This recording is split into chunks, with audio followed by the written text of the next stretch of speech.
مکہ مکرمہ کے باسی 15 سالہ ابو محذورہ کا اصل نام اوس بن ربیعہ تھا۔ اپنے ساتھیوں کی معیت میں مکہ مکرمہ کے گرد و نواح میں بکریاں چرانا اس کے روزمرہ کے معمولات میں شامل تھا۔ ایک دن وہ وادی حنین کے قریب جیرانہ کے پہاڑوں میں اپنے دوستوں کے ساتھ بکریاں چرا رہا تھا کہ اچانک ایک طرف سے اذان کی آواز اس کے کانوں سے ٹکرائی۔ وہ ان دل نشین کلمات کی طرف متوجہ ہوا۔ اللہ کے رسول صلی اللہ علیہ وآلہ وسلم نے فتح کے بعد حنین کا رخ کیا تھا۔ وہاں سے واپسی پر آپ جیرانہ میں مقیم تھے۔ ظہر کا وقت ہوا تو حضرت بلال رضی اللہ تعالی عنہ نے اپنی خوبصورت آواز میں اذان دینا شروع کی۔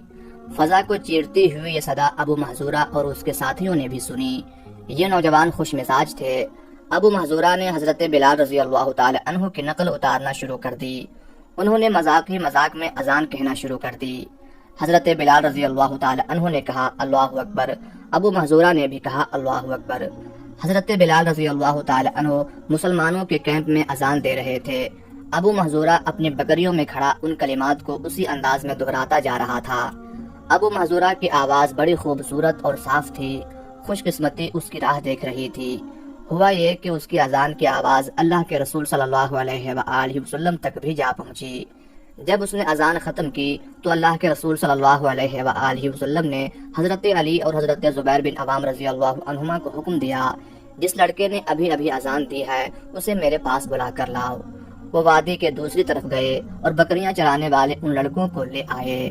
آپ صلی اللہ علیہ وآلہ وسلم نے ان لڑکوں سے پوچھا، ابھی ابھی تم میں سے کس نوجوان نے اذان کے کلمات دہرائے تھے؟ لڑکے خجالت اور حیا کے مارے خاموش رہے۔ اللہ کے رسول کی حکمت اور محبت دیکھیں کہ آپ صلی اللہ علیہ وآلہ وسلم نے انہیں ڈانٹنے کے بجائے ایک سے کہا تم اذان سناؤ۔ اس نے اذان دینا شروع کی مگر اس کی آواز اچھی نہ تھی۔ آپ صلی اللہ علیہ وآلہ وسلم نے دوسرے سے کہا اب تم اذان دو۔ یہ آواز اس کی بھی نہ تھی جس کی سماعت آپ صلی اللہ علیہ وآلہ وسلم نے فرمائی تھی۔ اب آپ نے تیسرے لڑکے سے فرمایا تم اذان دو۔ اس نے اذان دینا شروع کی۔ اس کی آواز بڑی خوبصورت تھی۔ اس کی کنیت ابو محذورہ تھی۔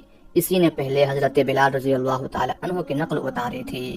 اللہ کے رسول صلی اللہ علیہ وآلہ وسلم نے اس سے استفسار فرمایا، ابھی ابھی تمہیں نے اذان دی تھی؟ ابو محذورہ نے اس بات میں سر ہلایا اور کہنے لگا جی ہاں وہ میں ہی تھا۔ ابو محذورہ کے دوسرے ساتھی تو بھاگ گئے مگر ابو محذورہ کو بیٹھے رہنے کا حکم ہوا۔ یہ ابھی تک مسلمان نہ ہوا تھا۔ اسے یہ خوف تھا کہ کہیں میرے قتل کا حکم جاری نہ ہو جائے، کیونکہ اس نے تو مذاق میں حضرت بلال رضی اللہ تعالی عنہ کی نقل اتاری تھی۔ مگر رحیم و شفیق اور اعلیٰ اخلاق والے نبی کریم صلی اللہ علیہ وآلہ وسلم نے ابو محذورہ کی طرف اپنے مبارک ہاتھ کو بڑھاتے ہوئے اس کا امامہ اتارا اور اس کے لیے دعا فرمائی، اے اللہ اسے برکت عطا فرما اور اسے اسلام کی ہدایت عطا فرما۔ آپ صلی اللہ علیہ وآلہ وسلم نے اپنا مبارک ہاتھ ابو محذورہ کے سر پر پھیرا اور ایک بار پھر وہی دعا فرمائی، اے اللہ اسے برکت عطا فرما اور اسے اسلام کی ہدایت عطا فرما۔ ادھر ابو محذورہ آپ کے اخلاق، محبت اور دعا سے اتنا متاثر ہوا کہ اسی وقت کہنے لگا اشہد ان لا الہ الا اللہ وانک رسول اللہ۔ ابو محذورہ چند ہی منٹوں میں کفر اور شرک کے اندھیروں سے نکل کر اسلام کے نورانی راستے کا راہب بن گیا۔ کہاں اس کو یہ خوف اور ڈر تھا کہ کہیں اسے سزا نہ دی جائے، کیونکہ اس نے اذان کا مذاق اڑایا تھا۔ ناظرین کرام، مگر اللہ کے رسول صلی اللہ علیہ وآلہ وسلم کی بے شمار خوبیوں میں ایک خوبی یہ بھی تھی کہ آپ نے ہر شخص سے وہی کام لیا جس کا وہ اہل تھا، جسے وہ بآسانی انجام دے سکتا تھا۔ ابو محذورہ رضی اللہ تعالی عنہ کی آواز بڑی خوبصورت تھی۔ مکہ مکرمہ فتح ہوا، حرم مکی میں خوبصورت اذان دینے والے شخص کی ضرورت تھی۔ آپ صلی اللہ علیہ وآلہ وسلم نے دیکھا کہ ابو محذورہ اس ذمہ داری کو بڑی خوبی سے پورا کر سکتے ہیں تو ان کا انتخاب کر لیا اور ابو محذورہ سے ارشاد فرمایا، جاؤ تم اہل مکہ مکرمہ کے مؤذن ہو، تمہیں مکہ والوں کے لیے مؤذن مقرر کیا جاتا ہے۔